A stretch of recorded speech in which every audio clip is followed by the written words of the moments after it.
I feel like everybody should access this information and learn about it, because it does feel like everything is going this direction, despite any kind of FUD about the space that is in the sort of wider media. I genuinely think that women risk being left behind in what comes next. So it's actually really important to educate women and sort of say, hey, there's this thing coming, like the train is leaving the station. Welcome to Season 2 of From the Blockchain, where we speak to today's most innovative entrepreneurs and thought leaders to impact the true potential of smart contract technology, Web3, and the digital frontier. I'm your host, Ashley Smith from Fame Lady Squad, and I'm thrilled to have you join today's top-tier community of forward-thinking trailblazers. We're here to foster a culture of idea sharing, creativity, and innovation that transcends industries, revolutionizes business, and drives meaningful conversation. If you're ready to forge a path to becoming a thought leader in your industry or organization, think of this podcast as your compass. Don't forget to subscribe, share, and be part of our amazing community. Oh, and please note that this podcast is for informational entertainment purposes only and should not be considered financial or investment advice. Alrighty, everybody, enjoy the show. Hello, everybody, and welcome back to From the Blockchain. I am so excited for today's episode and our very special guest. Today, I'm going to be speaking with Lauren Ingram. She is the founder of Women of Web3, a community helping women make the leap into the world of Web3 through job opportunities, learning resources, and connections. If you don't already know Lauren, she's a marketing leader with experience in agencies and tech companies, including Meta, where she was responsible for Meta's multi-million-dollar program for female entrepreneurs, She Means Business. As a consultant, Lauren helps businesses to win in Web3 by demystifying the opportunities in this burgeoning space. Lauren also hosts the Women of Web3 Podcast, where each week she interviews a different incredible woman making moves in Web3, which is a podcast that I love and I listen to regularly, and I find it very, very informative. So, Lauren, thank you for everything that you do, and welcome to the show. I appreciate, by the way, you connecting with me. I know we're on different time zones. Why don't you tell the audience a little bit about who you are and where you come from beyond your bio? Of course, yeah. So yeah, I'm based in London. So it's late where I am, and I think early where you are. So I've got about 10, 12 years experience across anything digital. So whether it's like digital agencies or little tiny tech startups, all the way up to somewhere massive like Meta. I think I've always been fascinated with the internet. And I think I'm just starting to realize that more as an adult. And also the longer I spend in Web3, I'm like, oh, it's because I'm obsessed with internet culture that I've ended up here. It was in a way no surprise. And alongside that, have been kind of obsessed with all things, I guess, women's networks and communities, and in community more generally, but also, women helping women has been a big driver for me. So, I worked on that as my day job at Meta, which I loved. And now I get to do it as my own job because I made a job myself. Yes. Very pleased to be where I am. Wonderful. Why don't you tell me a little bit about how you discovered blockchain technology in Web3? I mean, initially I didn't know it was even called Web3. I was like, there's this thing called NFTs and there's this thing called the metaverse. And I did actually also know about blockchain from years ago when I did PR for some tech startups. One of them was a blockchain startup, and I was reading these lengthy white papers about what blockchain is, why it's quite so revolutionary, and having to sort of communicate that to tech journalists and sort of explain why it's so exciting. And I just couldn't really get on board with it at the time. I was just like, it was too kind of security or financially driven. I couldn't get my head around it. And being from a slightly more creative background, I was like, I don't really get the consumer use case. Like, what's so exciting about it? So slightly regret the whole ignoring Bitcoin when I knew all about it in this was 2014, 2015. And I was like, not for me. Yeah. Common hashtag... story though, unfortunately. Yeah. I mean, yeah. So yeah, back then, I think I was more interested in the sort of consumer tech of what's a cool app I can use that's more fun, great UX, that kind of thing. I think that was pretty more my interest at the time. And actually I still feel like we need some better UX in Web3. So coming around to it, second time round was kind of late 2020, early 2021. No. So I'm going to get my years confused because I feel like Web3 is dog years. It definitely passes differently. So finding it the second time around, I think in 2021, it was NFTs that kind of made blockchain make sense to me. that was like, okay, like a sort of ownable piece of the internet. So like our digital belongings. Okay, that I can sort of get on board with, of like, why would people care? And the idea of a kind of like a sort of collectible piece of art, something like that, that really spoke to me.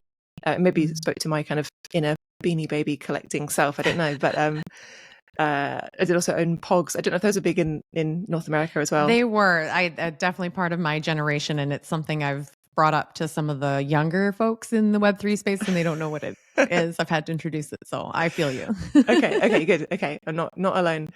I guess it sort of brought back all those feelings. It's like, yeah, it's community, it's collecting stuff together, it's the shared success feeling, and then when you sort of add women into the mix, it was like, oh, there's not too many of us, so let's do what we can to kind of create an environment where women do feel like super welcome and part of that. And actually, I think once you do speak the lingo, you're much more welcomed in Web3. But if you are a brand new, a total newbie in Web3, just sheer amount of jargon, which is still the case now, I think it just gives people the overwhelm. I do sometimes get messages from people saying like I'm completely overwhelmed. Like, where do I even start? So what answer do you give people when they ask you that? Where should they start? So it might sound a bit self-interested to direct people to the Women of Web3 podcast, but I think especially newbies, it's really helpful just to sort of binge listen to stuff, so you can kind of like get used to hearing people talk about Web3. And we've been very clear about wanting to kind of break down jargon. So even start with like a jargon buster at the start of every episode of just like, even what do we mean by something like floor price or bear market? Because quite often you don't actually hear people talk about those things. Like, you have to do some, just like keep Googling until you hit upon your answers. But yeah, not even my own podcast. Just I do think podcasts are a really helpful way of demystifying this whole area, because when you read about it written down, whether it's like in a tweet or elsewhere, it doesn't always quite click. And as soon as you start talking to people about Web3, or listening to other people talk about it, it starts to make more and more sense gradually. There's a sort of like little 2% increase each time you start ingesting this information. And so, why do you think it's important for women in general to learn about this technology and what's happening in the space? Well, I feel like everybody should access this information and learn about it, because it does feel like everything is going this direction, despite any kind of FUD about the space that is in the sort of wider media. And I genuinely think that women risk being left behind in what comes next.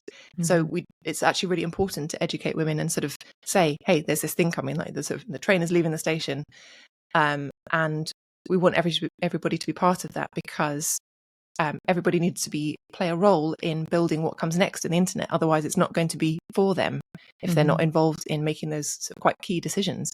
So I think that's kind of what drives me, is that I find Web3 as exciting as an individual, and I love that shared excitement with the community. But it does sort of run deeper than that for me, of like, I don't want women to be left behind in this. I think we have a shared mission and purpose in that, and I really appreciate it. And I think, the narrative around Web3 has been so intertwined with cryptocurrency and market speculation over the last couple of years. And I actually put out a little silly TikTok video today or yesterday about onboarding, because onboarding is a theme and something we've talked about a lot, especially when we talk about women.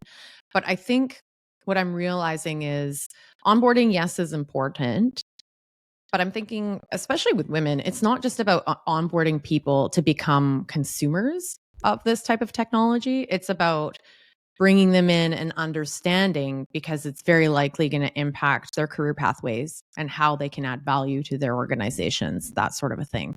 Is there anything that you can add to that from your perspective? Any sort of anecdotes, people you've spoken with who've maybe taken to learn some of this information and it's benefited them professionally?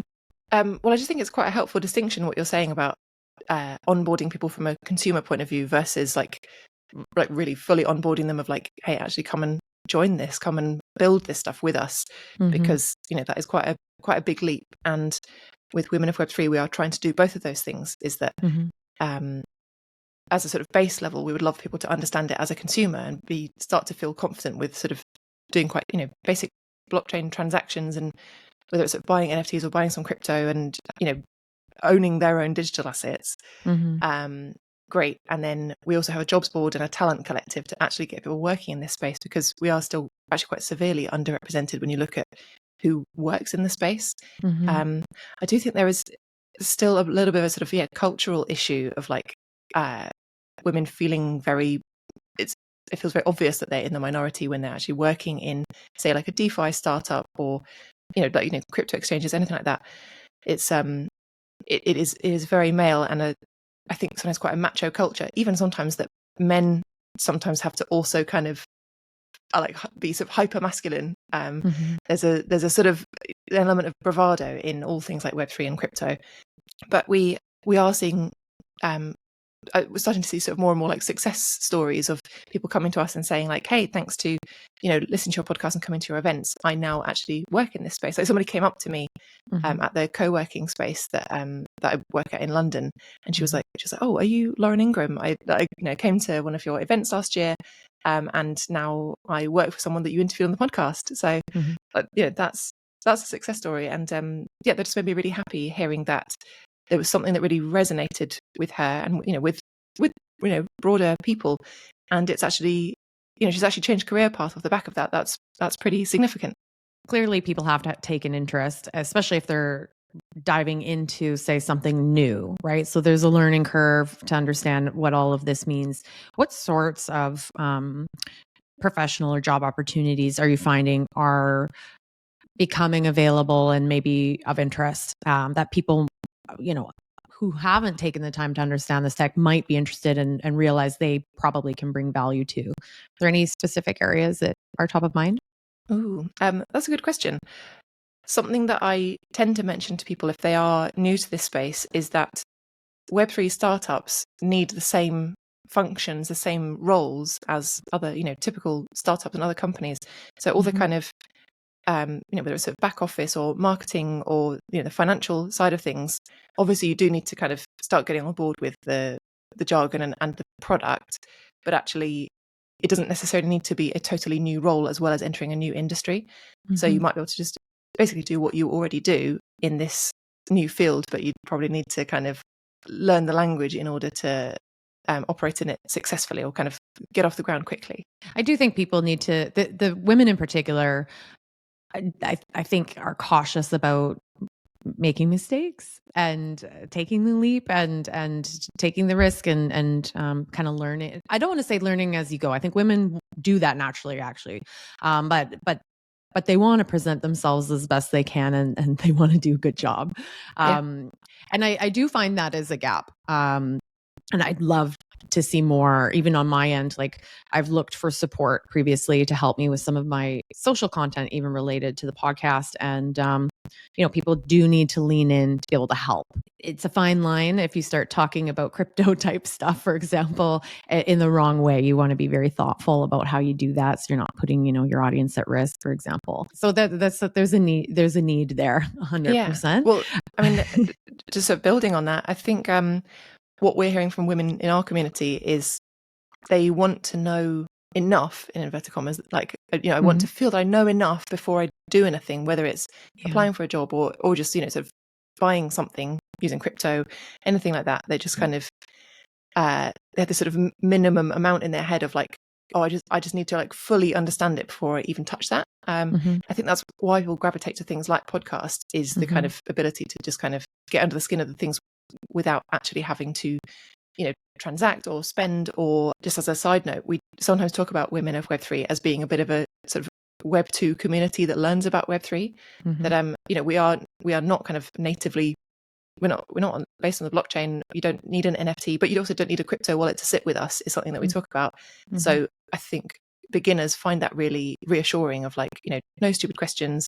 But we definitely keep hearing from women that like they're not going to apply for these jobs because they're like, oh, but I don't know enough yet. But actually we're hearing from recruiters that actually they're getting anywhere from sort of 1% to 5% female applicants for jobs, which is pretty wild. So something that still needs definitely addressing. That's astonishingly low.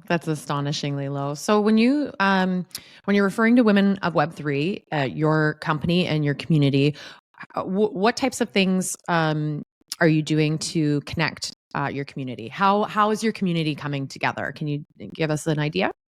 Yeah, of course. So I mean, we're not on Discord, and that was because we kept hearing from our community that they find it also overwhelming, just like notification overwhelm. So it wasn't for them, and so I was also a little bit relieved. Yes, it's a lot, right? It's a lot. Anyways, I fully support. So I'd love to know more. What did you find as an appropriate alternative? Well, I don't know if I don't know if we're there yet in terms of a sort of a sensible communication alternative. It's all quite sort of disparate. There are sort of various like WhatsApp groups. The in-person events are a big one for us. So those so far have been in London, the in-person events, but with a view to expanding that. Like we're talking about doing one in Dublin, potentially stuff in the US. But people seem to get a lot of value out of meeting in person. I think that's true of Web3 more broadly anyway. I think there is a sort of certain like excitement in coming together of like, because Web3 is still a little bit niche. As much as, we live and breathe it every day, when you start speaking to anyone else about it, they're like, what are you talking about? Yeah. Like, is this even a thing? Yeah. So it's exciting getting people in a room together that do care about this stuff. And then as soon as women are in the majority rather than minority, that's also quite an exciting moment. And there does end up with sort of a buzz in the room. Like our International Women's Day event, I thought that we wouldn't get enough people, not enough, but like I thought there'd be a big drop off in terms of who turns up on the day, because I don't know, for a free event, you might typically get like 50% dropout rate. Is quite like having organized events for like corporate side of things for a number of years. And on the day of International Women's Day, it was also snowing, only a tiny bit, but like London cannot handle snow. It's just like same as Vancouver. No way. Oh yeah. I thought Canadians know how to handle this stuff. Not on the West Coast. They everything shuts down. Okay. So yeah, we're useless on this. And so as well as like an inch of snow, there was also a fire on one of the like tube lines, which is also unusual. And so when we were setting up, I said to like the sort of event production guys, I was like maybe just like put some chairs away, because like we are not going to fill this room. And actually, as it turns out, we had to put all the chairs back, and there was kind of I think 120 people, which in London in the snow is a big feat. That's wonderful. Where do you think the enthusiasm comes from for the people in your community? Like what's really driving them to make sure they show up? I think it's a combination of things. It is that sort of in-person connection with others, and that ability to learn together. I think they find it sort of reassuring and exciting. And then there is of course the kind of the Web3 excitement more generally. I don't know about you, but I feel like I'm in the last couple of years, I feel like I'm like addicted to learning, like not even exclusively about Web3, but like I've taken the same approach, whether it's like learning about blockchain or learning about podcasting. I had been a podcaster on and off for like actually about 5 years now, but just never taken it as seriously in terms of like doing like massive like deep dives as to like how to make it better. I listen to podcasts about how to make podcasts. I like that in Web3 every day is a school day, and I think that's the same for the community. There's this kind of it's a thirst of like, give me more of that. That's part of the thrill, right? Of like being amongst other people that have kind of caught that bug, that they also have that hunger for more. I love that. And I do have to ask, since you're based in London and you're looking at expanding throughout Europe and perhaps in the United States, I'd love to know just a little bit about the environment there. I mean, I do feel generally that at least for the first year that I was spending time learning about this technology, everything felt very American centric, and there were little hubs kind of starting to develop, and you could see people coming together. But I'd love to know a bit more about what you're seeing in your neck of the woods. Yeah, I totally recognize that about everything being very US centric. That was also a bit part of my motivation for starting something, is that when I started Women of Web3, I noticed there were other kind of women's groups, often NFT focused, but women's groups in whatever sense popping up, and they did seem to be based in the US. And I was like, well, then we're not a sort of direct competitor really, because you don't need a crypto wallet to access any of this stuff, but also there doesn't seem to be a European equivalent. And you're right that now things are sort of developing, building out a bit more. It definitely feels like we are a couple of steps behind the US as sort of UK and Europe. I suppose I would love to see the environment, the sort of Web3 ecosystem build out a bit more. And like, I think all of it's got a bit of growing up to do, but I'd love to see more funding, etc. I think we are going to see a bit of a boost with things like A16Z are opening an office in the next couple of months in London. So there's like a few good signals like that actually, this space is growing up here. There are quite a few other sort of communities and groups that I'm part of here in London. I'm trying to think what else is sort of significant. I suppose sometimes the kind of events and conferences, it's also kind of a good marker of how well or not the ecosystem is doing. And so there's this massive conference called Zebu Live taking place in early October in London, and that's part of that's something they've created called London Web3 Week. And I feel like, yes, that's a kind of marker of like, hey, we're here, there's stuff going on. And I don't know if this is the same in Vancouver or elsewhere, but I do find that in some Web3 events, so that probably includes something like this, you get a mix of like, there's the kind of I guess sort of Bitcoin maxis that I did meet a couple of crypto bros at last year's conference, but like proper crypto bros.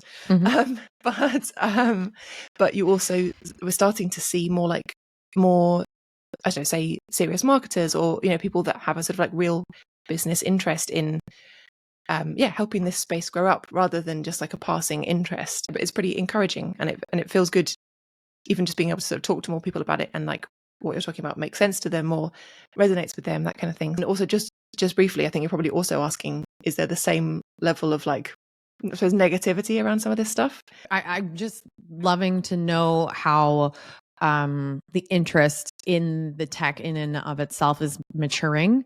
You know what I mean? Again, especially beyond the negativity, like beyond the crypto speculation and the marketplace, because that's really where, companies and brands and organizations are going to start incorporating the technology into, their operations and different things that they're doing. And it probably takes some, company leaders, corporate leaders or entrepreneurs to be at least active enough in this kind of niche ecosystem to then bring the ideas and innovation back to whatever it is that they're doing. So it's good to know, where things are, and especially after the last couple of years where there was so much excitement. Everyone wanted to know, everyone wanted to participate, and yes, because of the learning, yes, because of the money, but people were just partying. There was just a lot of fun being had. I want to make sure we get back to some of your networking stuff, but since we're talking about the hype of the last couple of years and the slide, I'd love to know your thoughts on that. This 2023, looking forward towards 2024 after the hype. Like, what's important to you when you're thinking about Web3? Ooh, that's a great question. I think I'm going to have to sort of work out my answer as we chat about it, because I suppose when we talk about that hype and sort of looking beyond that, of if we're in that sort of trough of disillusionment on Gartner's hype cycle of like, there's a sort of massive peak of interest in this technology, then sort of come crashing back down for quite a lot of these blockchain-based technologies. But inevitably, we will also see a sort of wider uptake. And I do genuinely still believe things like NFTs or POAPs, anything like that, are going to become much more normal. And that's not to say everyone's going to use NFTs all the time and always call them NFTs, anything like that. It's just going to become sort of part of our digital architecture of our day to day. And in the same way as it's like not a big deal now to just like use social media, we don't sort of like announce like, hey, I'm using like Web 2.0 technology today. I'm like sending a tweet or posting on X, like that. It's normal. It's things that we use every day in the same way as we still use Web 1 technologies like websites that it hasn't sort of dropped off completely. And Web3 is going to be in addition to that. It's not going to sort of replace everything that came before it, in the same way as our understanding of the metaverse doesn't sort of just replace anything else, two-dimensional, anything like that. I suppose also one of the things I'm excited about from a business point of view, because that's one of the ways we monetize Women of Web3 is like whether it's brand partnerships or going and doing things like workshops for companies to sort of better understand this space. Is that, yes, while there is a sort of a drop off while the hype has died down, there are still executives, teams, businesses that really do care about this stuff. And also, it's partly that maybe that they've started investing already, so they're not just going to be fickle and say, oh well, the hype's not around today, so we're going to drop that project completely, to chop and change quite so dramatically, that is how you lose, right? I'm excited for the kind of things that are starting to be like announced or released or worked on at the moment, and you're starting to see like more brands bring out quite cool activations. And you're right, it's less speculative, and I think it needs to be in order for sort of more people to be interested. I feel quite excited for what comes next. So I don't think I'll sort of lose people over something like this, but I'm not a kind of Web3 at all costs. I don't think that it's the be all and end all and everything else is shit, which is sometimes what it can feel like in some of the narrative around this stuff. 100%. I think that's the key thing I think about this, is removing that romanticism and idealism around all of it. I can appreciate why some folks have that enthusiasm. But I think if we're looking at real life, like, I don't mean adoption in terms of like what you buy and whatever, but if we really want people to see the value in what this technology can do, we can't be talking like romantic about the rules. There's no rules. It's new technology. Well, it's like a cult, right? We're going to we'll either induct people into the cult, or it's a massive turn off, and they kind of go, what is this weird cult? I'm not in. Yes. I'm not interested. Are you able to share the types of conversations you have when you're speaking to companies who are wanting to learn more? Like, what are their biggest questions or hangups or challenges or goals? Any highlights of those types of talks that you're having? Also a great question. No wonder you are a podcaster. You're great at this. I'm trying to think what sort of the common refrain is. There's probably a bit less of the broader demystification piece. If maybe much of last year and some of this year I was being sort of rolled out, or like sort of being wheeled out as the kind of like, Lauren's going to explain what Web3 is now, of like, welcome, like, what does metaverse mean? What do all these different technologies mean, and how do they fit together in like a broader ecosystem? I'm still doing some of that, or we're still doing some of that, but now it's also about the kind of, okay, what are our competitors doing? Should we sort of pull away from this stuff? Should generative AI sort of replace all of these efforts? Or even sometimes it even comes down to the sort of naming of stuff, of like, oh, should we even stop calling it Web3 and start just calling it emerging tech? There definitely is a sort of nervousness around the word Web3, or like the name Web3, because of it being associated with that sort of quite speculative nature. So I think I've struggled with that, of like, I sometimes feel like, should I be embarrassed to talk about Web3? And I'm like, no, this is literally what I work in. I'm not going to try and obfuscate that. But definitely attitudes have changed. We also do occasionally get the like slightly gleeful question of like, well, hasn't AI basically got rid of the whole Web3 conversation? I'm like, no. They're not mutually exclusive. Exactly. Yes, it's a funny thing. It's a paradigm thing, and it also shows where like the hype cycle is, and where maybe in quote unquote influencers, how they're spending their time talking about things just to get people to follow them and be excited about something, if that makes sense. I don't know. It's to me, I don't know about you. You've had some really interesting conversations. I know you had a recent episode around AI, but I just feel like artificial intelligence is going to help enable advancements with blockchain technology. And I also think blockchain technology is going to help solve some of the problems that artificial intelligence might bring, such as like deep fakes or people misrepresenting things, or like, how can you ensure validity or proof of like verifying people or their content, etc. I think there's an interesting solution there on chain. I'm not a technologist, though. I'm waiting for other people to invent those things. I mean, same. But I think you're right. I think they are symbiotic. Like they have an impact on each other. And I'm also quite excited for that. Of like, even AI tools, generative AI tools, are really helping small startups scale much faster than otherwise. In the same way as 10 years ago, being able to have like your own social media channels was like, having your own billboards and that kind of thing, and you could sort of grow a following in quite a unique way compared to some like big competitor brands. And Web3 is presenting Web3 and AI is presenting a similar possibility. So I feel excited for it. I'm like, I would actually sometimes lump in AI with Web3. I know it's not like, it's not decentralized, and it's not like, for the purists, it's not. But it is part of the next major iteration of the internet. Is like, Agreed. we are experiencing such a big change in terms of how we interact online and what we can do with like the internet. That but you're right, they're not mutually exclusive, and I suppose that's part of what I'm excited about all of it. I do also, I suppose one of the reasons I lump it in is because people look to me or to us for demystifying and making sense of this space. They would sort of, if you are new to this space, all of it is just kind of jargon. So you kind of like ChatGPT, metaverse, and you're just kind of like, what's all the stuff? Tell me the stuff. And so I do find it helpful to kind of make sense of it that way.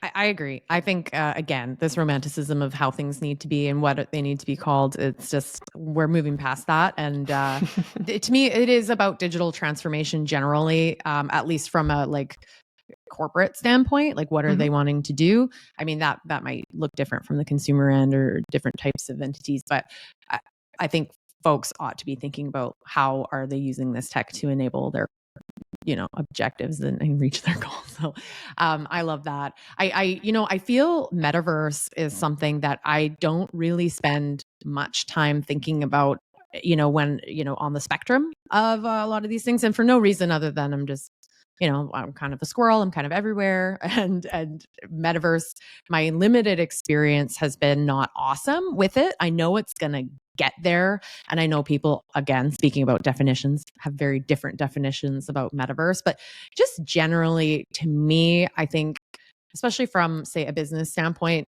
or even a consumer and entertainment standpoint, it's about just that immersive experience that is coming. Right now, we have early adopters who are playing around, and some of it's great and some of it's clunky. But I'd love to know any sort of thoughts you have on the metaverse, especially looking, say, I know you can't talk about 5 years out anymore. It's just too far, but maybe over the next several years, do you have any big hopes and dreams that you're looking to see in the metaverse, and maybe anything based on discussions you've had with your guests? Yeah, it does feel like the again, that the hype around metaverse has dropped off a bit, but I still feel excited for it, and I'm super intrigued actually for the Apple Vision Pro. I think for me that's going to be the game changer. It's not going to lead to kind of sudden mass adoption, but what I think it will lead to is just a different understanding of what we can do in an immersive way. I think a big driver for that is that is the UX, the fact that it uses sort of iOS is going to feel normal to people. People know how to use an iPhone, so it's not like currently if you have, say, a VR headset or other like hardware, that everything has like a very different operating system to each other. Like, I'm trying to think of examples. I'm not like a webcam, but you know what I mean. Like everything behaves differently depending on what piece of hardware you've got. And so if you can put on a pair of goggles that feels as natural as using your iPhone, and actually is also a really beautiful experience, which I think is sometimes missing with some of the tech that's on offer today, I do think that's going to be a game changer, and people will want to sort of build more experiences in that space, whether you call it the metaverse or not. I think I probably would. I know Apple hasn't called it that, but that's because Facebook is trying to, Meta is trying to own that name or that word. Like, actually, to be honest, people that I if I speak to my family, they think that Meta owns the metaverse. They're basically like, oh yeah, Mark Zuckerberg like owns the metaverse, and you're like, oh no, it's not that. Genuine, I'm just sort of looking at Apple as like, I want to see how this plays out, but I think it'll probably be the next couple of years. It will start to be more normal to, whether it's kind of VR or mixed reality, all this stuff is going to start sort of converging and just being just that the experiences will improve. That like think about. We've had Snapchat bunny ears for years now, that kind of level, and so it's like, what else are we doing with it? What else are we doing with this technology? Whether it's something like augmented reality, where you're layering information on top of the real world. I think even from a sort of like brand, or I guess consumer point of view, you are seeing more of like people layering imagery, etc., over the world in front of them rather than over themselves on sort of selfie mode. That's starting to feel quite exciting. Of like you can sort of interact with playing a bowling or balls and things kind of coming over buildings in front of you using your phone, or like opening a portal which you can see on your phone. And that stuff does start feeling quite real. And I think all this technology will start feeling very normal very quickly, and we won't remember what it was like when it didn't feel normal. It's funny. I'm surprised, but I suppose not surprised by how much I don't know if pushback's the right word, but criticism. There was a lot of criticism around these goggles when the announcement came out. And I think that's an easy thing to do, is to criticize something from afar, not having used it, because clearly so many people wouldn't have used it. But recognizing, I believe that this is just going to be like the first big next step.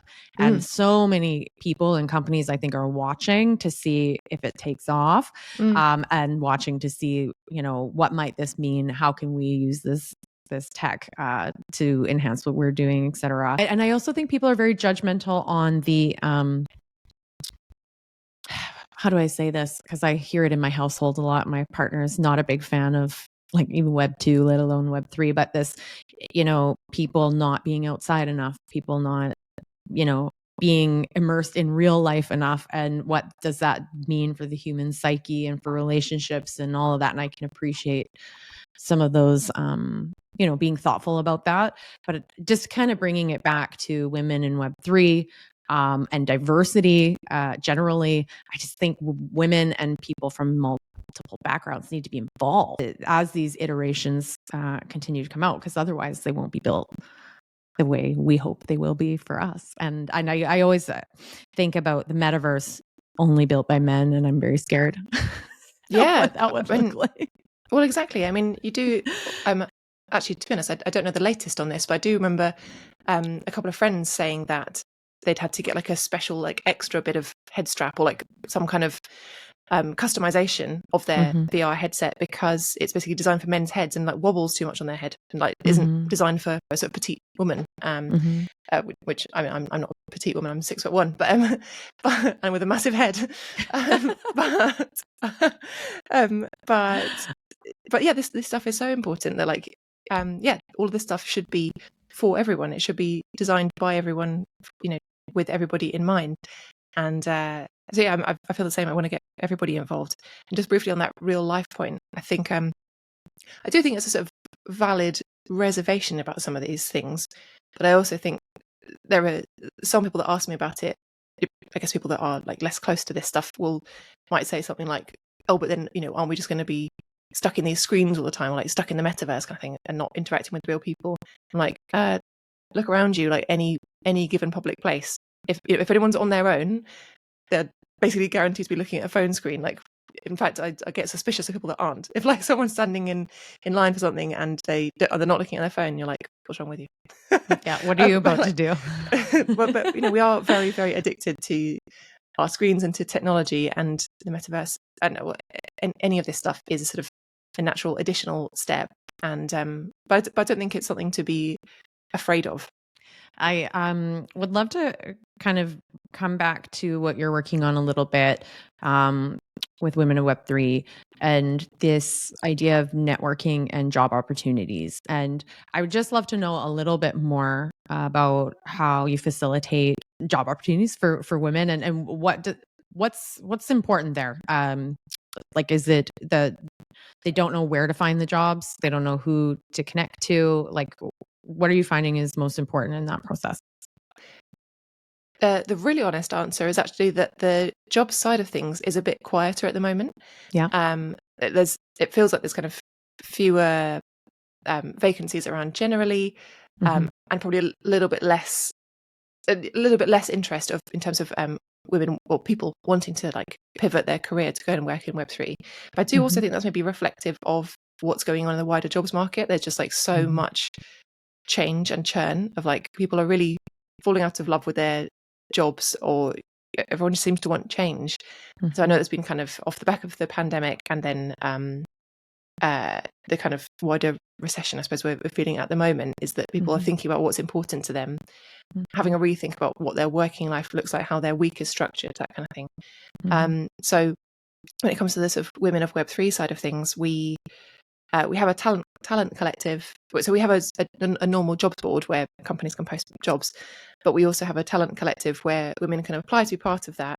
It's me that kind of vets people coming through. I think there's probably a couple of hundred people on there, and you can choose to be anonymous if you don't want your, say, employer to know that you're.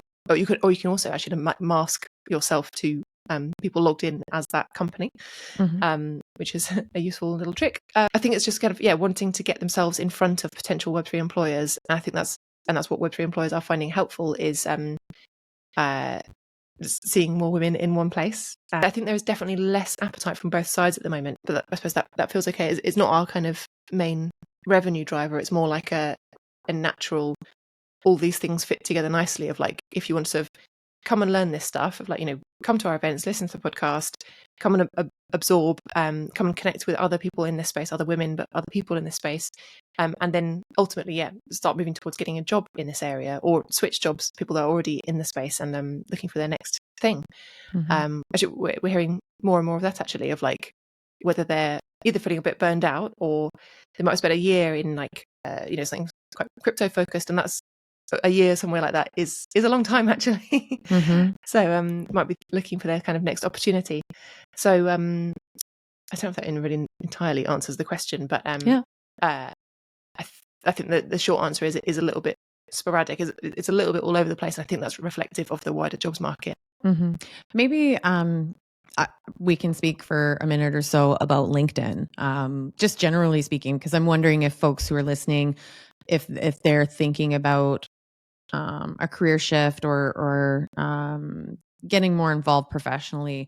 I just have to say, like, I should have been on LinkedIn. More present is a better word. I should have been more present on LinkedIn for the last few years, and instead I was running around as a monkey on Twitter. And it's I have to just say, there's so many wonderful people and thought leaders and people posting really informative things. And it's an interesting tool to connect and just see what's going on out there on the professional landscape. And you're very active there. That's where I've kind of gotten to know a little bit more about you. Do you have anything to add maybe just about that platform generally for folks who are wanting to expand professionally in this space? Sure. And I would agree with you. It's a great place to be kind of building whether it's kind of like your own presence or like just watching everything else that's going on. It's been an amazing place for opportunities. I feel like LinkedIn, I think it's partly the algorithm and partly how obviously people are using it.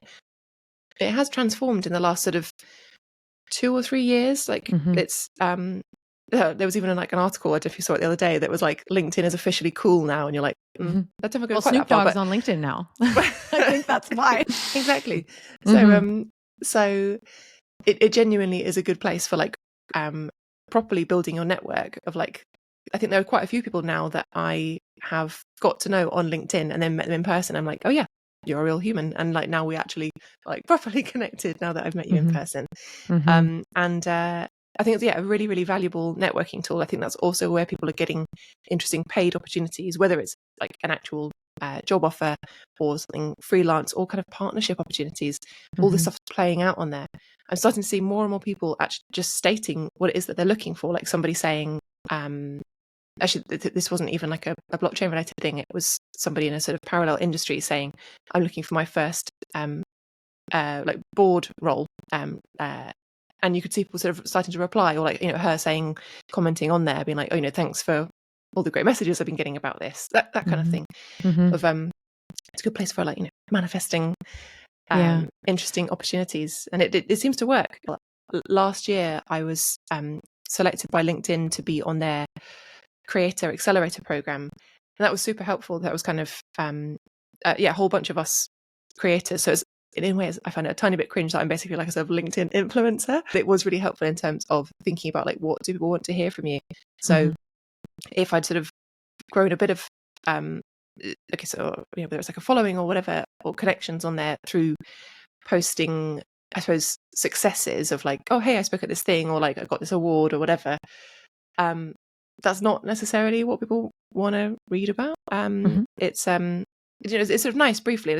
I think it is nice to share successes because you also want to celebrate other people's, but not all the time. So it's sort of trying to make sure that your content is actually more useful. I think that's what people are starting to look to LinkedIn for. I try not to be too didactic. Sometimes it can be a little bit tiresome, whether it's on LinkedIn or X.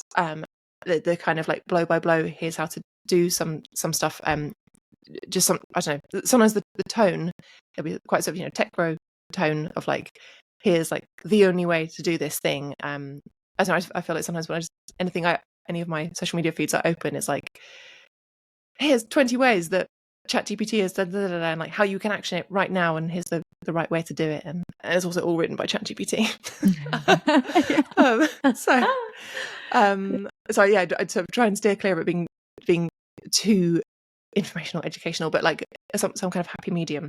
But I would definitely suggest to other people getting networking on there. And actually, a random other fact, just because I was thinking about the tech bros thing. I might see if I can find the message while we're still having a chat, that I got a great message from a friend saying that she just landed a new job offer in tech, in Web3, and said, thank you for your advice about what would a tech bro do, because there have been so many things that she kind of either hadn't pursued or been sort of she hadn't sort of taken up enough space when she was responding to this stuff. She was almost like, asking permission for things. And I was like, no, these other guys are not like asking permission. They're just sort of putting themselves out there and saying, hey, I'm great, come and get it. And that even if it doesn't feel natural, you need to do a little bit of the same, because if, these other people are doing it and getting opportunities that you're not, then you do need to some extent play their game. I do want to add, while I'm thinking about it for our audience, I do encourage you to check out LinkedIn and to follow people like Lauren. And I think once you start following a few people that are spending time talking about, digital innovation, you start seeing the recommendations and the recommended posts and the things that you're following and that you're liking, for example. And that has really opened a huge window for me in terms of seeing what companies are actually building in this space. Ones that I had no idea, because they're not talking about it on Twitter or they're not in that vacuum. And so it has actually affirmed my belief in the tech, because I'm actually seeing people who are working on it in real ways. And I don't feel like such a I don't know. I think there was a moment there I'm like, oh my God, did I spend all this time learning about this and it's all going away? It's still happening. Again, little anecdote. I saw that Lowe's hardware is using blockchain technology. I did a little post about that. And that was something I would never have known if it weren't for LinkedIn, because someone else had commented on it. So anyway, I'm going to move on from that topic, but I do encourage folks, if you're already there, just start finding some of the people that are discussing this in the space, and they're probably going to see a lot of really neat things. And I think we'll also open up ideas if you are looking at job opportunities, what companies you might be interested in working with. So moving on, I do want to ask you before we go, because we're both newish moms and we are talking about women in Web3. I'd love to know, and this is mostly totally selfish, like, how are you figuring out how to balance all of this? I actually think that there's some neat opportunities here because it's so different. You can make what you want of this industry, but I'm thinking I'm needing some tips. How are you finding being a mom and a woman, and with all the responsibilities and working and doing all the things you do? Yeah, I mean, it can be quite intense, and also working for myself. My partner works for himself. It's just quite a lot of choreography of just like, yes, same. Oh God, like, shared calendars, and so some of the stuff can be a bit boring, especially my partner hates all that kind of thing, and I'm like, well, we have to do it, otherwise who's going to pick up the child? Like, it just takes a lot of organizing. So I mean, if someone can sort of like invent a way of automating a lot of this stuff. In fact, someone I know in the Web3 space is thinking about creating an app that kind of just organizes all the sort of food side of things, of like just does all the kind of here's all the ingredients you need based on, like creating a sort of healthy set of meals for the week based on what each of family member likes and dislikes, etc., and sort of helps you do the work. I do think working for myself, you're right, it's a big benefit, and Web3 has some of that benefit in terms of it is an alternative to the kind of the norm. But I do also think it can lead to burnout if you're working full time in a Web3 job. It can be really quite intense. Like, that's what we're hearing from some women in the community. In fact, sometimes I do feel worried that, I've got a responsibility if we're suggesting people go and work in this stuff. Like, is it, we want to get women into Web3, but we also want to make sure it's good when they get there. So we don't want people burning out and sort of saying like, that it's not a nice working environment. So I'd say it's mixed. I think there's still work to do for sure. I do think it's great that there is definitely more flexibility in this space, and also working for yourself. Both are true, but there is probably also a little bit of a sort of competitive busyness, maybe. And you could say that about any business, but maybe even more so because crypto never sleeps. Like the markets don't sleep, so there is this kind of always on culture. I would say, yeah, it's tricky. So I think actually one of the plus sides of being a parent is that it does make you much better at prioritizing of like what actually needs doing or not. Is that there's just lots of stuff that you're like, well, there's literally physically not enough hours in the day to do that, so it's not important enough to get done, so it's off the list. Fine. But you also do care a bit less, I think, when you're a parent, of like, if something that would, some of the things that got me really anxious in previous jobs about whether I got it done in time, anything like that, again, you just kind of care less as a parent because you're like, no, there's bigger stuff in my life than whether or not that email is replied to. There's something I care about more. So that actually creates a really nice perspective. Small downside is that you often feel like you're failing a little bit at everything. But I think that's what women and moms do generally. They feel that way, and they're always doing their best. So, you know, and I appreciate that. I think that for me, it's just nice to even be able to BS with other women who are going through it, because it's sometimes hard to articulate and explain, and people are wondering, why are you doing what you're doing in your real life? So I appreciate the conversation, and even just us being able to banter a little bit helps me feel less alone. I'm always happy to talk about the weird realities of being a mum in Web3, and I hope there wasn't too much like toddler chaos that you can hear in the audio, because like I know there's chaos going in the next room, but I just don't know how much is coming through. It's the life, and that's I think there's definitely more transparency in the culture, I think now, and authenticity in the culture, and so I think just recognizing like we're all just doing what we can. So I really appreciate that. I think given this, I could probably just talk to you forever. We're going to have to close up the show. I really want to hear from you a couple of things before we go. I want to know, what are some of your favorite podcast episodes that you've recorded? Do you have one or two that you really love and love to refer to people? Ooh, that's another great question. It kind of depends if people are a brand new beginner. I quite often direct them to either Kathy Hackle or Nicola Mendelsohn, who's very senior at Meta. She's kind of one below the sort of Sheryl Sandberg level, because I think both of them are really good at, not talking in jargon. They're not purely Web3, and so actually they don't talk in the same quite so cult-like way. They talk in a way that absolutely anybody can understand, because they need to. Like that's what gets people excited and sort of wake up to this stuff. So I think either of those episodes are really good for that. And similarly, actually, the recent episode we did on AI again is about what does it mean for like real people and your real life, without getting too jargony, of like just kind of making sense of this stuff. The AI episode is with somebody called Courtney Abercrombie. She used to be chief data officer of IBM and now runs her own nonprofit called AI Truth. And I just think she's just very impressive. Great episode. I did listen to it. What I'll do is I will make sure to link those 3 episodes in the show notes so people can check it out if it's of interest. Besides that, how can folks find you and follow you and what you're working on in Women of Web3? Where should they be looking? Of course. So for anything Women of Web3, so like on Twitter/X and Instagram, we are at Women of Web3 Co. And because our website is womenofweb3.co. And for me, come and find me on LinkedIn. I feel like I would be getting a kickback for the amount that I'm like saying how great they are, but come and find me on LinkedIn. And that's where you'll see me basically every day. Cool. Any closing thoughts for our audience? Well, I've really loved this conversation, and I love how honest it is, and I really like the fact that your mission at the moment is to kind of get rid of that hype and start looking at real use cases. I don't know if I've actually given enough use cases today, but I think that's a really admirable/important thing to be revealing.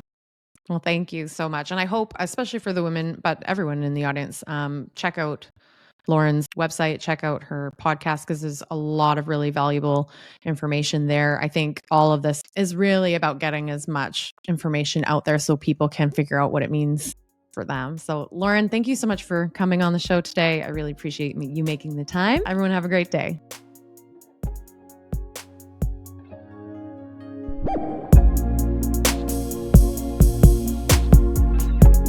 Thank you so much for tuning in to this week's episode of From the Blockchain. I really hope you enjoyed the show. If you have any ideas about future episodes, including themes or potential guests, please check for a link in the show notes. Happy to hear from you. Also, if you're interested in being a potential sponsor for From the Blockchain, I'd love to hear from you as well. Check for a special link just for you in the show notes. All right, everybody. Again, thanks for being here. Love the show. Love being with you. Please remember to subscribe, review, and share with your friends. Until next week, have a great one.